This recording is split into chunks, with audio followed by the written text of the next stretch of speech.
All right. Welcome back.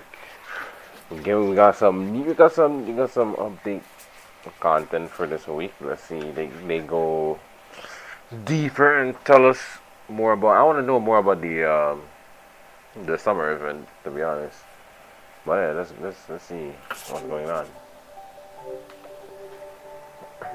Epic Dash coming back, starting on Monday, which is really good. So if you're new, you, people are gonna ask, should they wait until Monday or should they start now? I think they should just start now, start leveling up, start unlocking things, and then that way you can finish up your. You can probably push into the Air's path a little bit and try to get your first selector, and then you can probably go from there, right? A bunch of other awards too. We got 100 free mist moonlight summer. This is wait, is this starting today? Hmm. We also getting two tickets instead. So I think the first 20 summons is giving us the dark one or the light one, whichever order. We're getting one I think at 20 and then the next one at the 100, right? I think. Epic Dash Pass is gonna give a lot of rewards and a lot of gear, a lot of selectors, summons. So we're getting that special bookmark from there as well. Hmm. This is huge. Oh, this is starting on Monday as well, at the same time with the Dash Pass. And it's lasting very weird. This is actually lasting really long. It's going from Monday, July 7th to all the way until August 25th, which is very good. So Rift is, you know what I mean? Get to the Rift because now it's way more worth. It's always been more worth than farming hunts, but especially with the Rift chests.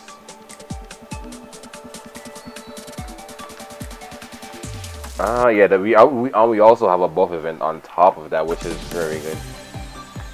7-day check-in. This is giving us, I believe, 700 mystics. Yeah, because they're trying to get people to summon for Tenebria.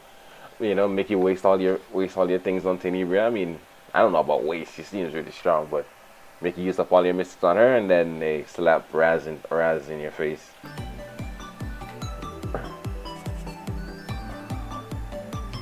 Intense tropical days. A new side story starting tomorrow. Yeah, Hoying as well is coming tomorrow too, so that'll be good. The leader of the Sora, is back in action. Tenebrio. Offer you a presage. Your freedom is only but an illusion. Feel free to Yeah, let me go back there. Let me see something. Feel free to scream. Tell me, which thread of fate? I actually want her over Raz. I'm not gonna lie. Even though I still have this feeling that Raz is gonna be more broken, more game changing than she is, but waifu, you know what I mean? So, Would you like for me to unveil? Amin is getting an EE. And Wandering Prince Sid. Okay. Wandering Prince is actually a decent unit as well. Celine. I mean, nobody needs to summon for her. She's very good PvP unit and probably a possible good Tenebria counter. But you can just choose her from the Epic Dash selectors, and you probably could get a maxed one too from the decked out selectors. So you don't need to summon on this at all. Hwayoung, of course, new limited units. You should always try to grab a copy of them whenever you can, because they're not coming back for at least a year. We have Tenebrian, Wandering Prince, and Watcher Shuri. I almost said Wandering Prince Sid again. What, July 10th? So yeah, next week she's coming.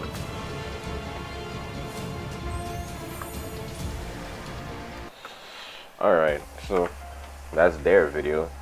And then let's see what we have going on here. So obviously We have Hua Young. We already went over her. We already went over her. We're also getting some leaves for the check-in or artifact. Intense tropical days. I like that splash, man. I'm waiting to see what this girl does. I'm very interested in her. Very, very interested in ARAM. So week 1, this is week 1. Then week 2 is going to be the same week with Tenebria, and then all so on. Yeah. Looks like, ooh, a nice splash art here for Young. A new artifact. This is obviously ARAM, right? This is obviously ARAM or something. Or maybe it's a pet. I don't think they're going to give you a free ARAM. Or maybe they might. Yeah, well, that would be actually very good on them for the anniversary. Give her a free ARAM, but I don't think they're going to do that. Finally, too, I like that they're keeping on giving us level 88 gear, man. That's good on them. Because we've been on them for that. Doing some new emotes, they're pretty cute. You have Ken, ARAM, and Pera. You can get a Wyong one. I think these ones are stickers, not emotes. I think these 3 are emotes and these ones are stickers. But let's get some mana stones. Very good. And the artifact again. The Hanged Man. Okay, that's crazy. That's a crazy name. Well, anyways. The max here increases critical hit chance by 10%, and at the start of the turn has a 60% chance to grant increased critical damage for 1 turn. I think this is probably the best, like, I don't know what to call these, the X cards, that X artifacts that we got. Like we have like the sun, the moon, the, you know, those artifacts. I think this is probably one of the best ones. Increase critical chance, increase critical damage. Damn. Okay. Tropical days. Sprinting down the beach. Okay. And this is the shooter event, right? The, what do you call them? The vampire survivors. Aruka's warm up. Mine is warm up. Or this is a different one. Operation Summer Boot Camp. Yeah. This is it. Yeah. So different characters, I guess, have different specializations in this mode, which should be cool to play around with all of them. And looks like there's like a roguelike. Yeah, there's like a roguelike thing too. Yeah, so you clear a wave and you get like to pick one of these. It's gonna be a fun event. This looks similar there. This looks like the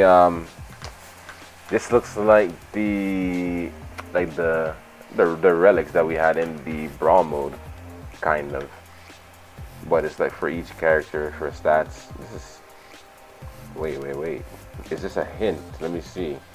So Hwoarang has like, this is like attack speed or something, more attack HP, extra increased damage or something like that, and then movement speed. But this could be a hint here. So she has HP, she has healing. This is definitely like healing or something. Attack, HP, and this magnet thing. So is she gonna be a Soul Weaver ARAM on her? Actually, no, that's not even ARAM. I'm looking at the wrong person. This is Arunka. Yeah, this is Arunka. Wait, let me see ARAM.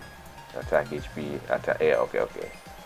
So she can be a DPS then. I know the mode is, they're gonna be different in the mode than how they are actually in game, but it could be a hint. Let's see, we get this event that we call, I guess we collect coins from this, and then we use them to like spin in this little machine, and you can get like gear and stuff in here. As you can see the gear on the side here, over here as well. Alright, so we have some new EEs. Alright, new EEs. So let's see. We got Ahmed and Sid here. She's getting speed, which I didn't think they would give her speed. I think her base speed right now is 117 or 118. So this is gonna bring her to like 127, 128 base speed now, which is kind of crazy. She's up there now. She could actually compete up in there. She's actually faster than a lot of the opens that you see the Para, the like Lunas, those like 124s and stuff like that, Sea Phantom, all of those. She's up there now. She's up there. She can come beat. You know. So let's see what the effects are.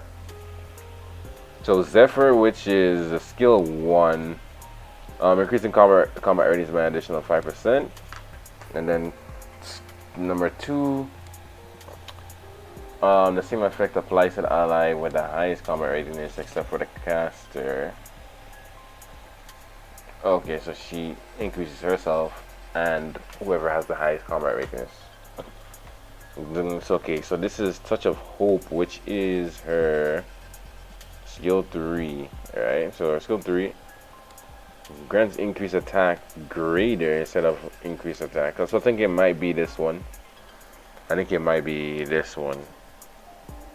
Right. It might just be the S3 for the Gab instead, which is good. Since she's gonna have that speed, she can push up a lot of DPSs now.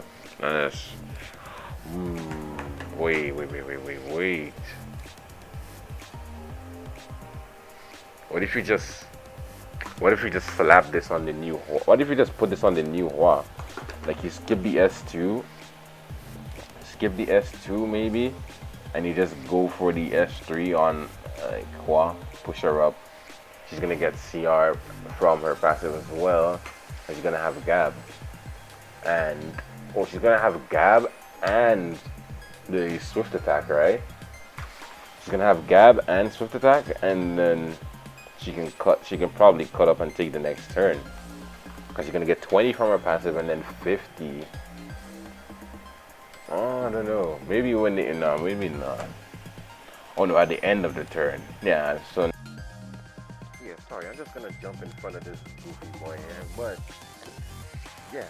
So it still has synergy. Like you're not gonna have anything on the first activation if you press S2, but or if you press F2 on Ahmed for the skill nulls and then press F3 onto Hua, you can still have, because if you put Hua in the back, because as we saw in the video, we could CR push herself by 50%, right? So with that combined with the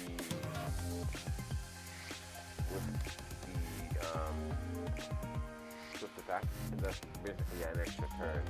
So yeah, you can still have synergies with that. But yeah, I just want to get ahead of it. You know what I mean? But yeah. Never mind. But you can still push her up. You can still push her up. Back for 2 turns. There's a back punch. So maybe not. But maybe not. But still, it could be a viable pairing. Maybe it doesn't have vigor, but it is what it is. Sid effectiveness.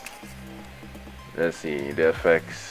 Storyteller increases combat ratings of the caster by 20% when using continuous strike. Amplifies the combat readiness increase and combat readiness's decreased value of continuous strike by 10%, and decreases combat readiness of all enemies by 50% when using narrative recon.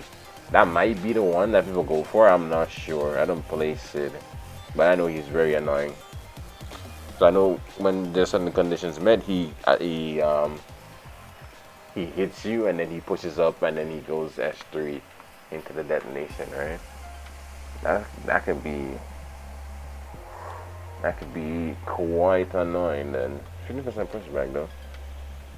Alright, we'll see how it turns out. I'm interested in that Ahmed one though. Let's see. Countdown to which are the Mir Tenebria, Argent Waves Hua Young. So long attack 7. Oh yeah, we're gonna be getting like leaves and stuff, right? That's what they do for all like the big MLs and stuff. That's what I told you. I told you like, she feels like she's also a double World Cup unit, because usually those are the units that get 2 animations like that. Okay, Holo Trials. Boss rotation. Okay. Death Dealer Ray. Alright. Other improvements. Shops. Items will be added to the shop normal. Normal shop. Molagora. 500. Participant 50. Okay. So this is, yeah, you guys tell me, is this worth one Molagora for 500 Sky Stones? I don't know. The whales might be dipping into that. That's a lot of Sky Stones to be spending. 500 per. They're gonna have equipment charms, accessory charms for Sky Stones. These are gonna be costing. Wisdom Gaze. I think Wisdom Gaze is the regular ones, right? The regular ones, not the MLs. The MLs are Fate Gases, aren't they? Mana Stone, yeah, these are definitely Sky Stone prices. 500 Sky Stones for one Molagora. You let me know what you think about that. I don't know. Event currency that can be used. Summon heroes will be added. Okay, so a gift from Biblical Wishing for speedy growth can be used in place of Covenant bookmark for a limited time until August 28th. I wonder if this will be within the window for ARAM as well. And then we have this one as well. I did not see this. It can be used in place of Mystic medals. We're already getting 700 Mystics. And we're getting extra Mystics here that they want because they're really trying to. Whenever Epic 7 does this, by the way, for those of you who are unaware about me, whenever they do something like that, is because they anticipate the units upcoming to be how do I say, like meta changing, good in the meta. Like they expect them to have a significant impact on the meta or something like that. Usually when they do things like this, give it a free summons because they want you to have the best chance possible of getting them. But yeah. Let's see, the number of members between, wait, what's this? The war point calculations is gonna change. Can be received when there's a difference in the number of members between the two guilds. Okay, some story animations will be added. Some story animations.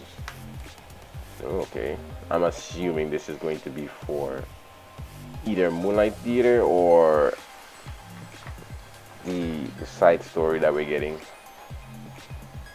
In the Guild War Fortress UI, tapping the button to move to the next building, while on the last building will now take you to another building. That's what it should do, wasn't it? within the fortress. Okay. The part of the unique effect description stating that it is unaffected by effect resistance or whether or not the attack hits will be moved to the help section. Huh? Moved or added, because then I'm removing them from skills, right? Because you need to have that on the skill. Part of the unique effect description. Oh, okay. So you mean those are gonna be things like Tori's debuff, the pilfer or anything like that? Things like that. Those are the special debuffs. Let's see. Artifacts and exclusive equipment tab list will now automatically adjust their size based on your screen resolution. Okay. So if you have like a wide screen, you're probably gonna get like a tiny button on. Initially, where the screen would go dark and the story would not progress during the 6th world, episode 3-6. The one who refuses to give up. Okay. An issue where eliminating spirits in episode 4 3-10. New steps did not count towards Montmorency's specialty change. Quest will be fixed. Definitely that needs to be fixed. Certain UI and text errors will be fixed. But that seems like it. That seems like it. The beauty gear finally, good stuff, yeah. Epic 7 logo on the new login screen is covering the most important aspects. The cat and the booba. Oh my god, get me out of here. I hope you guys enjoyed this video, man. Man, I'll see you guys in the next one.